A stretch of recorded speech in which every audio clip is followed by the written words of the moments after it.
Bonjour à tous, bienvenue dans Morning Echo du mercredi 15 juillet 2020. La photo du jour, et bien c'est le début des soldes en France, soldes d'été, après 3 semaines de retard, alors que dans le même temps, eh bien 60 milliards d'euros ont été mis de côté par les Français, mais ils sont peu enclins à dépenser eh bien cette réserve en habillement. On verra un petit peu l'état de ces soldes dans les prochaines semaines. Tout dans un contexte, vous voyez, les marchés européens ont baissé hier, journée du 14 juillet, de fête nationale, avec l'annonce notamment du président Macron de mettre encore 100 milliards d'euros sur la table pour relancer l'économie française. Et une fois n'est pas coutume, eh bien le marché américain, qui était parti plutôt en baisse en début de séance, a terminé en forte hausse, plus de 1% sur le SP500.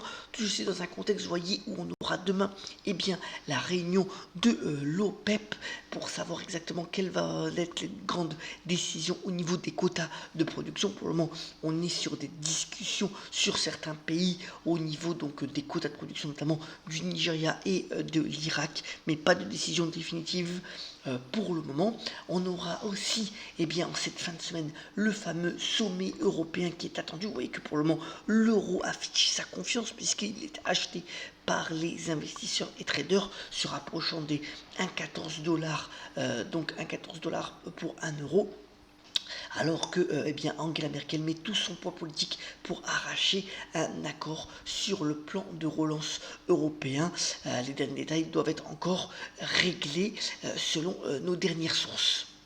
Alors, autre point aussi intéressant, ce sont donc les banques américaines qui provisionnent face aux prêts qui pourraient ne pas être remboursés. On a eu hier les résultats à la fois de JP Morgan, Citigroup et Wells Fargo. En tout, c'est 28 milliards de dollars qui sont mis de côté pour faire face à ces défauts de paiement. Vous voyez que pour JP Morgan, eh bien, finalement, pas trop d'effet. L'action a pris 0,57%, alors que eh bien, ça continue pour le moment. Le virus continue à progresser aux États-Unis. C'est quand même 37% du PIB américain qui est à risque en ce moment, alors que la Californie, je vous le rappelle, a annoncé aussi un reconfinement tout au moins partiel.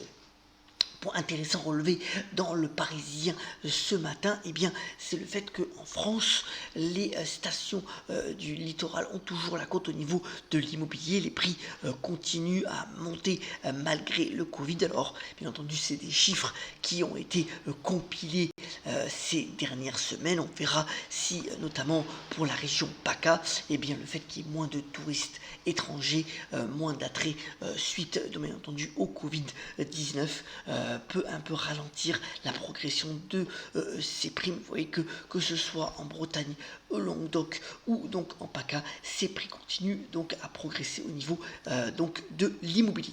Venons-en à l'actualité d'entreprise. Alors, espoir, puisque le laboratoire de biotech Moderna va rentrer dans sa dernière phase clinique pour tester eh bien, son vaccin. Les nouveaux essais cliniques seront mis en place à partir du 27 juillet prochain. Vous voyez que sur cette annonce, eh bien, l'action Moderna a pris plus de 10 dollars après avoir progressé déjà en séance hier. On verra bien entendu la suite dans les prochains jours.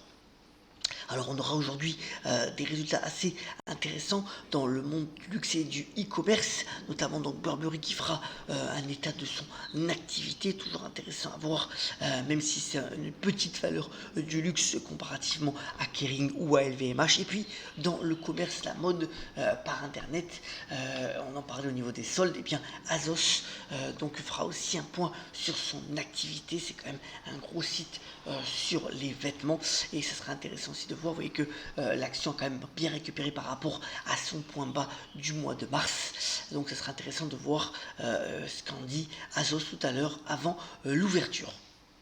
C'est toujours la folie autour de ce qui se passe de Tesla, bien entendu, et les voitures électriques. Vous voyez que là, c'est l'équivalent, disons, un compétiteur potentiel sur le marché de Hong Kong. C'est Evergrande Health Industry qui, vous voyez, l'action a complètement explosé ces derniers jours suite à l'annonce de vouloir faire une voiture électrique, de vouloir eh bien, conquérir déjà le marché asiatique. Vous voyez que la folie s'est emparée des investisseurs qui parie donc sur une explosion de la demande de voitures électriques pour les années à venir. Alors dans l'e-commerce aussi, beaucoup de choses se passent. Vous voyez que on en avait parlé à plusieurs reprises dans cette chronique. Eh bien, Shopify continue de bien progresser, plus de 200% sur un an. Eh bien, ça donne des idées. BigCommerce, qui est un de ses concurrents, va bientôt entrer en bourse. En tout cas, et le prospectus a été donc lancé pour son IPO. Et puis, Scalefast, qui est aussi dans ce domaine-là de les sites pour les grandes entreprises, pour faire de l'e-commerce, eh bien, continue de lever des sous. Ça a été fondé Scalefast par 3 Français en Californie. Voilà donc une nouvelle levée de fonds. Alors, le segment un peu différent, c'est pour les entreprises qui possèdent plusieurs entrepôts, c'est une grande entreprise, contrairement à Shopify qui permet de faire une boutique, même si on possède une toute petite activité. Scalefast se concentre sur ces entreprises, notamment Logitech qui est un de ses clients. Et voilà, donc toujours dans le domaine du commerce, pas mal d'activités autour de ces entreprises. Autre point aussi intéressant, Coinbase, qui est la plateforme de trading électronique de monnaie virtuelle comme le Bitcoin ou l'Ethereum, eh bien prépare là aussi son éventuelle entrée en bourse, ce serait une première. Et puis voilà, une belle société israélienne, Ever Compliant, qui est sur la niche de 2 milliards d'euros d'activité en essayant, grâce à l'intelligence artificielle, de pouvoir pister les paiements et ce que cela donne au niveau donc, de la traçabilité de ces paiements pour savoir si finalement une activité d'entreprise est réellement concentrée sur son activité, s'il n'y a pas finalement d'activité illicite derrière. Et c'est une belle niche d'activité qui est faite par Ever Compliant qui grossit en levant là aussi des fonds pour pouvoir conquérir de nouveaux marchés. Voilà donc pour l'essentiel de l'actualité. Ça sera encore assez intense d'ici cette fin de semaine. On y reviendra bien entendu. Et on termine ce Monde Éco par la citation du jour. Elle nous vient du grand Henri de Salvatore qui a notamment déclaré: à 20 ans ou à 70 ans, si tu as le cœur jeune, c'est la même chose. Passez une très bonne journée. Soyons positifs et solidaires avec le port du masque. C'est le meilleur rempart contre la propagation du coronavirus. Et je vous souhaite à tous et à toutes une excellente journée.